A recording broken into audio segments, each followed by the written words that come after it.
Hi, I'm Erin Knoll, and I am here with World of Outlaws, and I am at the CJB Motorsports shop here in Carlisle, PA. And Barry Jackson is going to take us through a couple questions about his life and about how he got involved in racing. Barry, you started at the age of 15 with your Uncle Larry Jackson, sportsman. How did your passion from sprint car racing go from a sportsman? Oh, that's so far in the past. It's hard. It's hard to answer that. I grew up, and you're here in the hotbed of sprint car racing, so I'd go with my dad and everything down to Williams Grove, which is only 20 minutes down the road, watching guys like Mitch Smith and Smokey Snellbaker and Lynn Paxton. So I just from being a real little boy, just was always a fan. Then when my uncle started racing, it was just something that was always kind of in our family. And one thing led to another, and that was kind of, I was just a helper at that point, learning the ropes on all this stuff, and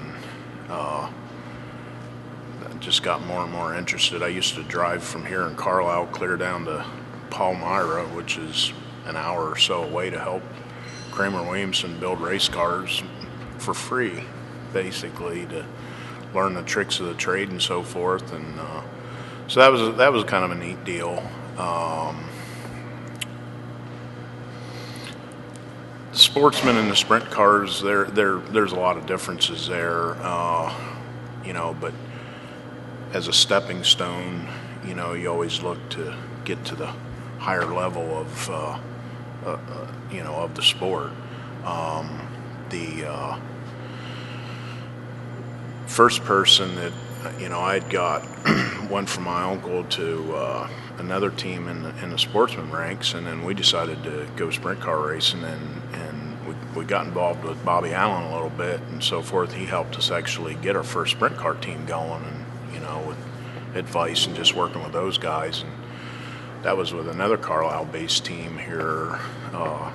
It was a Smith's Appliance car that Joey Kuhn drove, and so we went sprint car racing for a couple years, and that led to my first full-time sprint car mechanic job. Ended up being with Kenny Jacobson, the Leon Winnemeyer car, and everything just kind of took off from there. Been with numerous teams and drivers since.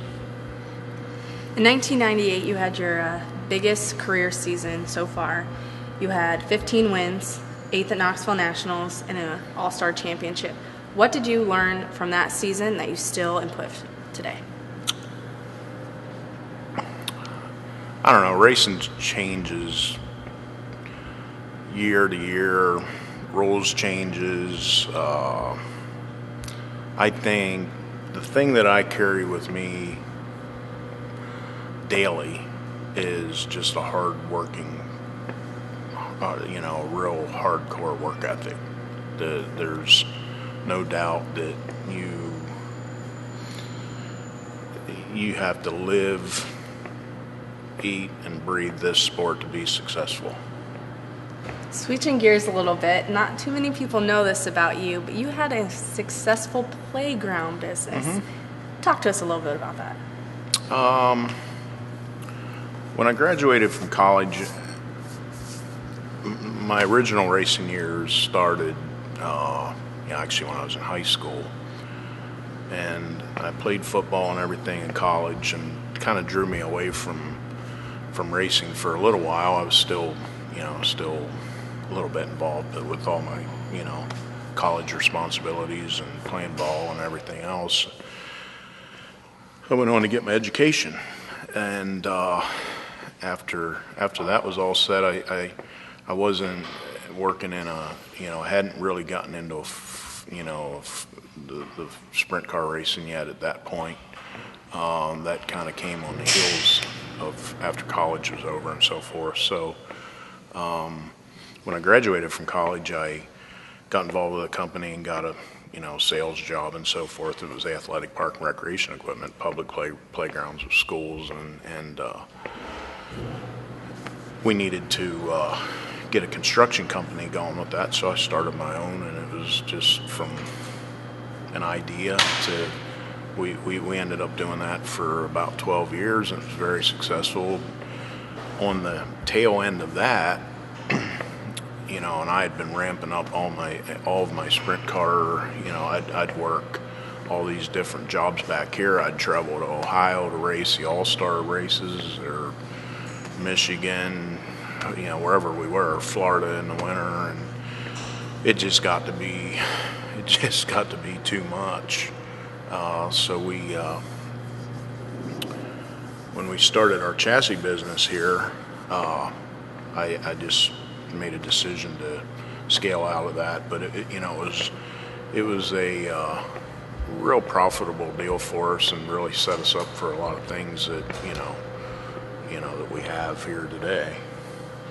In 1993, you got married to your beautiful wife, Natalie.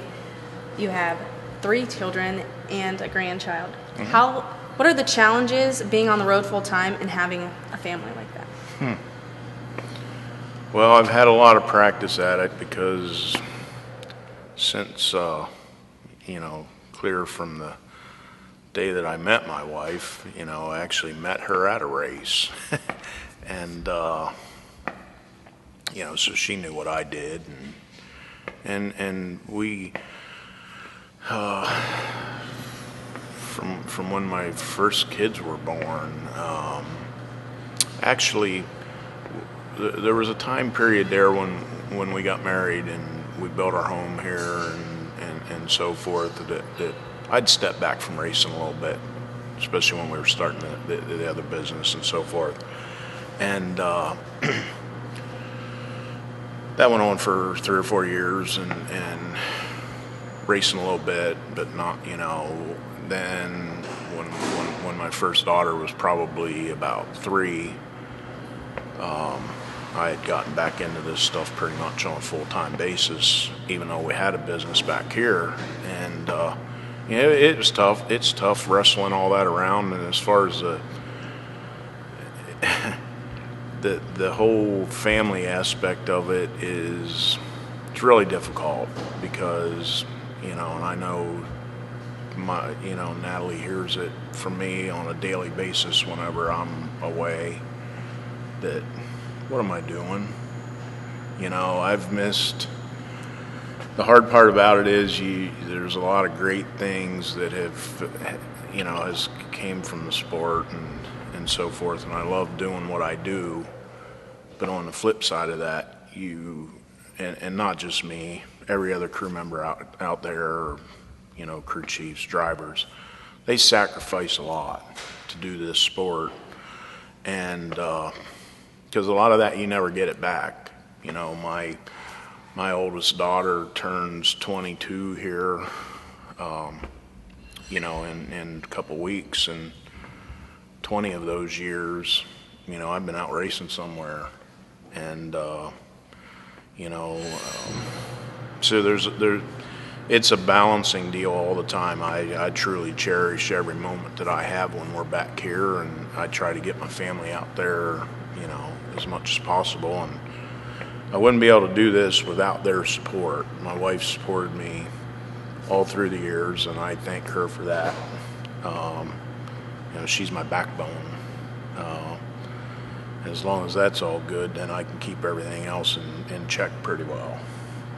And now I have my little grandson, and that's just that's awesome. But it's one of those things that when you're out in California for 5 straight weeks or 6 weeks or whatever, it just makes it that much more difficult. But that's all part of what we do.